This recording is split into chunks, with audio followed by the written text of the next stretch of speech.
याद रखना भक्तों, एक बात सुनाऊं, अतिथि आपके घर से कभी भूखा ना जाए, इसका ध्यान रख लोगे ना तो जीवन में कभी लक्ष्मी आपके घर में कम नहीं होगी।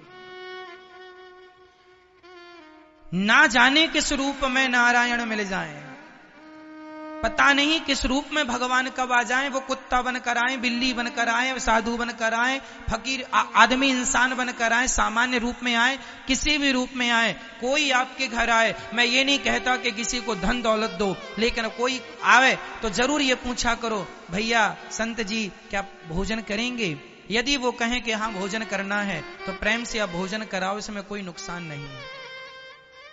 कई लोग तो आज ऐसे ना लोग पूछते भी नहीं है, और जमाना भी खराब है आजकल, साधु संतों के रूप में चोर और चक्के भी आ जाते हैं, इसलिए भी आदमी सावधान है। क्योंकि रावण सीता मां को चुराने आया था तो साधु बनकर ही आया था,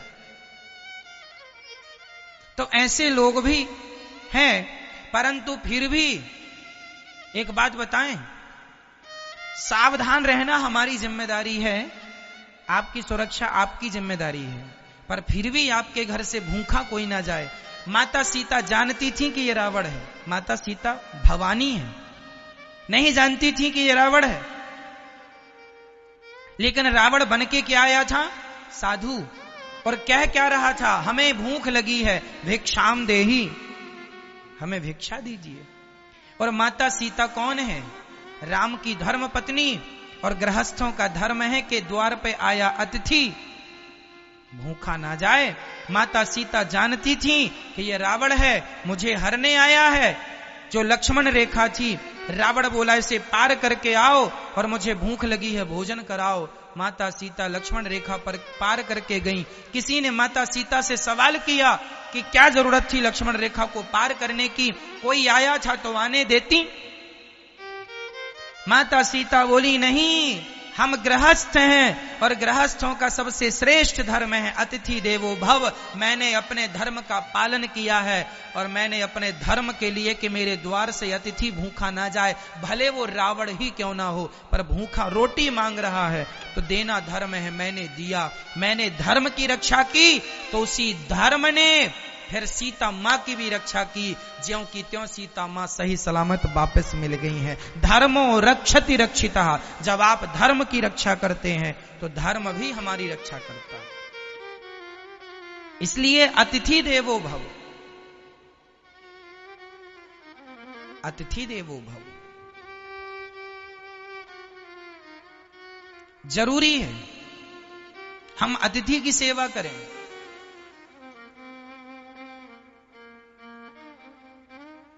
समझ रहे हैं? जब हमारे घर से कोई अतिथि भूखा जाता है तो हमारा सारा पुण्य लेकर के चला जाता है। इसलिए हमारे घर से अतिथि भूखा ना जाए।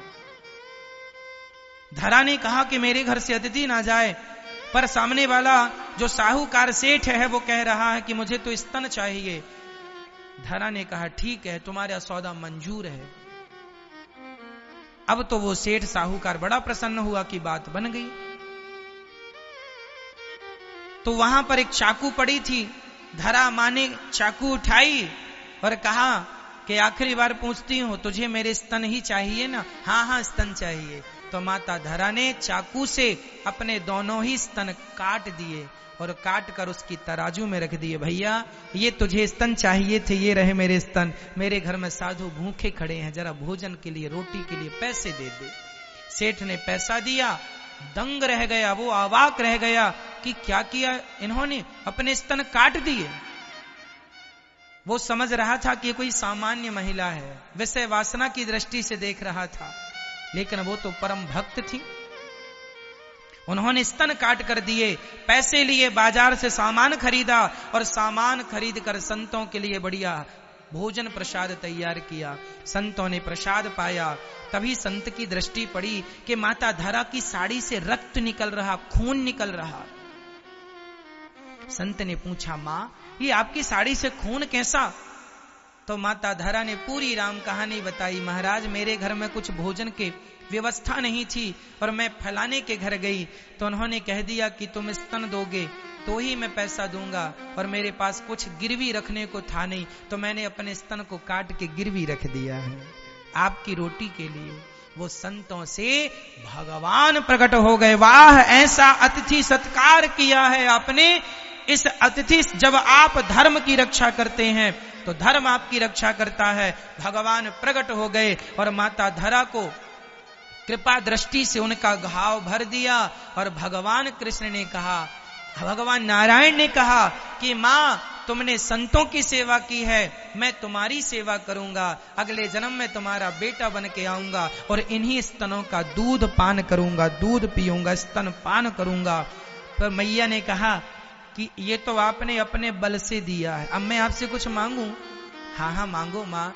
तो कन्हैया, भगवान मैया यशोदा, मैया धरा ने कहा कि प्रभु, जब आप मेरे बेटे बन के आना तो मुझे वात्सल्य देना, मुझे प्यार देना, है ना? ठीक है, दूंगा। वही धरा यशोदा बनी और वही भगवान नारायण आज कृष्ण बनकर यशोदा मैया की गोद में खेल रहे हैं। और जितना प्यार भगवान ने मैया यशोदा को दिया, इतना प्यार माता देवकी को नहीं मिला। ये वात्सल्य की लीला है। 11.5 साल तक प्यार किया भगवान ने अपनी मां को, बचपन का। फिर लीला करने के लिए आगे चले गए मथुरा, फिर मथुरा से आगे द्वारिका इत्यादि की लीलाएं हुई। तो भगवान ने, सच कहता हूं, राम बनकर जब आए थे ना, तो माता कौशल्या को भी इतना सुख नहीं मिला था जितना सुख माता यशोदा को मिला। इसलिए भक्तों में सर्वश्रेष्ठ भक्त माता यशोदा है। गोपियां और माता यशोदा उच्च कोटि की। ये केवल मां नहीं है, यशोदा मैया केवल मां नहीं है, उच्च कोटि की भगवान की परम उपासक भक्त है मैया यशोदा। भक्तों की परम आचार्य है माता यशोदा। इसलिए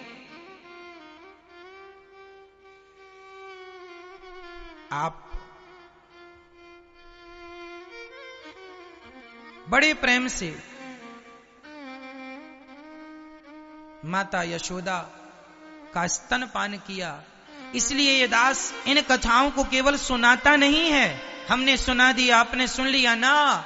जो कथा मैंने आपको सुनाई कि मां यशोदा धरा थी और इन्होंने अतिथि सत्कार किया, संतों की सेवा की, उसी प्रकार ये दास आपको सुना नहीं रहा है। यहां पर ये संतों की सेवा प्रैक्टिकल ये दास करता भी है, रोज करता। बिना संतों के भोजन किए ये दास कभी खाता नहीं है। मैं भोजन नहीं करता तब तक जब तक संत भोजन ना कर ले। यहां हजारों संत भोजन कर लेते हैं, फिर ये दास अनिरुद्ध खाता है। अतिथि देवो भव यही है, हमें यही सिखाया गया, यही हमारे संस्कार हैं। सभी में बांट कर खाए उसे इंसान कहते हैं, पराया दर्द अपनाए उसे इंसान कहते हैं। ये संतों को कोई धन दौलत थोड़ी चाहिए, ये तो 2 रोटी से ही खुश होते हैं और करोड़ों का आशीर्वाद देते हैं और अपना भजन करते हैं। ये तो आनंद से रहने वाले साधु संत हैं, ये कोई लोभ लालच वाले थोड़ी हैं।